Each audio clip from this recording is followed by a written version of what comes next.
What's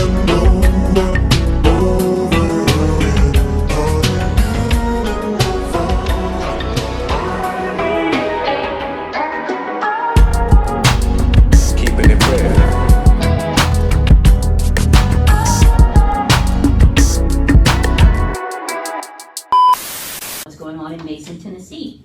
You have a predominantly black area that has been working with the comptroller's office for several years now. The last two administrations have been on a plan to make sure that their city is financially solvent. They have not made any late payments. They have not had any issues like that. And now it seems because there is a national, international corporation interested in locating in that area, which would finally give Mason the boost in population and resources they so desperately need. Now there's this move to have them surrender their charter, which again is devastating. It seems to be something that is only prompted by Ford's interest in the area. So stand firmly against that. Another.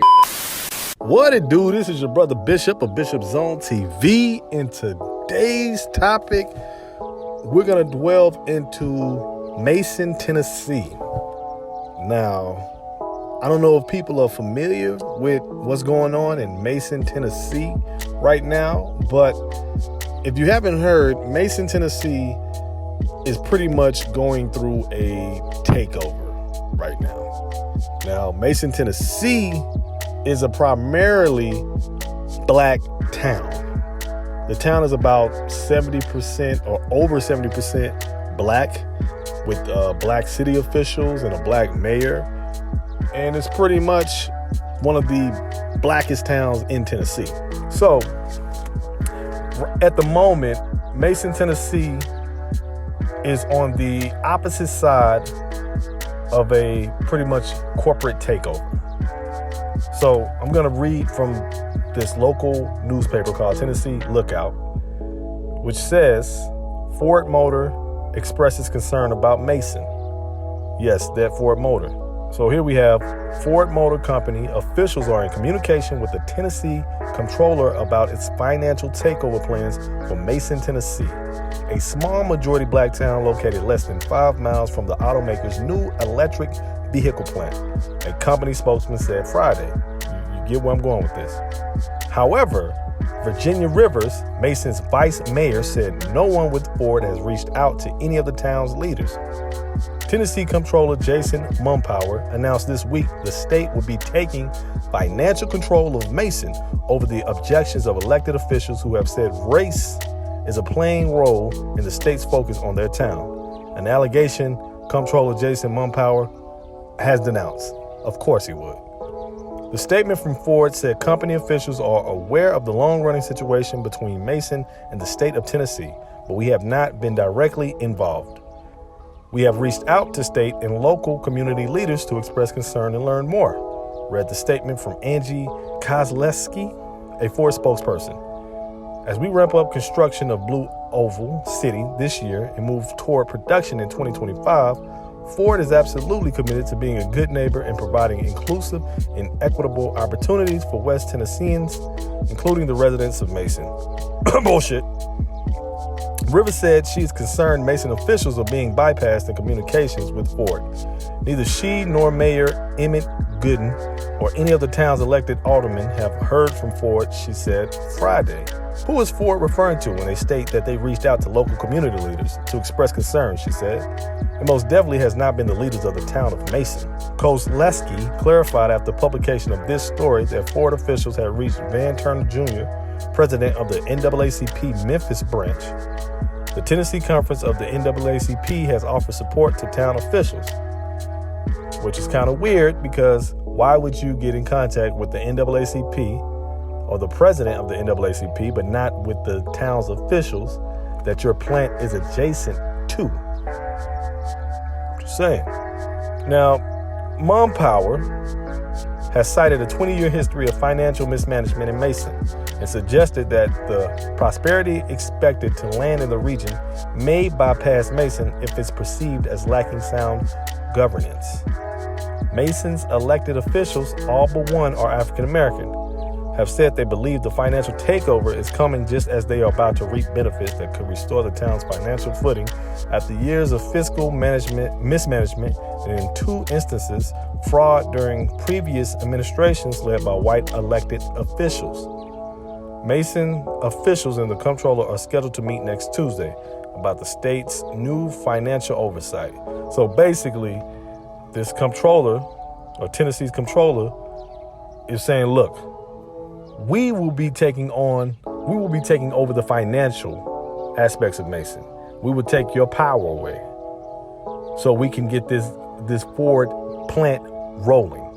And you would not reap any benefits. The state would reap the benefits. But Mason, you might can have some trickle down benefits, but it won't benefit you greatly.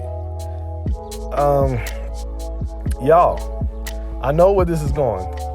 I know this is going to be political, because you'll have Democrats who say, look, this is why we need to vote Republicans out. Because you have a state that's ran by Republicans clearly taking over Blacktown.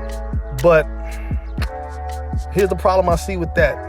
And it's not just a political thing, but it's structural racism at its finest.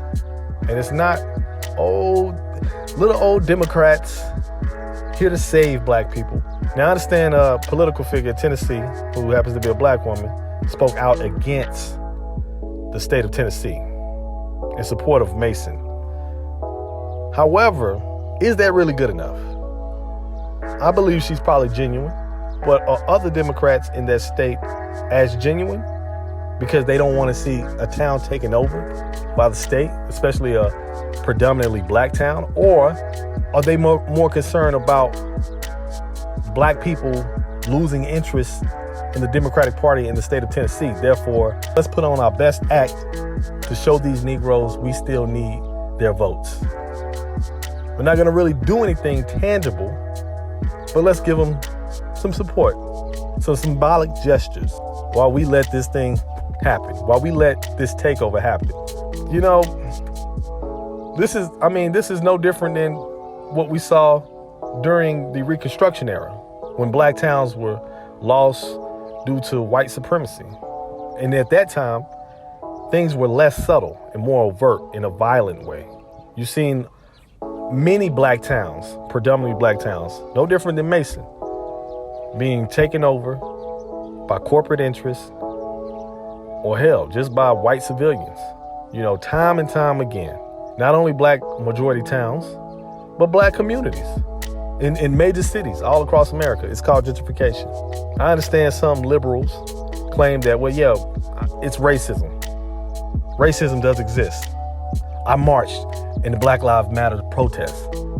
But then when stuff like this actually happens, when it's structural racism, systemic racism taking place right in front of us, what do you do? And also, I have to call out, or I have to at least say, what are some of these other people with bigger platforms than me doing besides just arguing with black immigrants? What are they doing? What are the quote-unquote indigenous people doing who complain about the white man taking black people's land in the 1800s, 1700s, 1600s, 1500s? What are they doing about what's going on right now in Mason, Tennessee?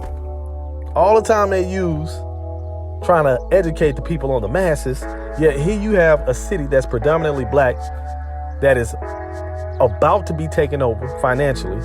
And when you take over something financially, you pretty much take over everything about that town. It's pretty much gone. Economics is power. Wealth is power.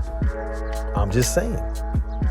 And then Ford, the company Ford, didn't they put out a commercial about black women built different, empowering black women? It's that same company. But again, we know that was pandering. I hope y'all knew that was pandering. Right? No different than Cadillac either. I'm going to throw a stray at you, Tamika Mallory. Shouts out to you, sister. Got nothing against you, but you was on that commercial. What can we do to support our brothers and sisters in Mason, Tennessee? How can we bring more awareness to the situation?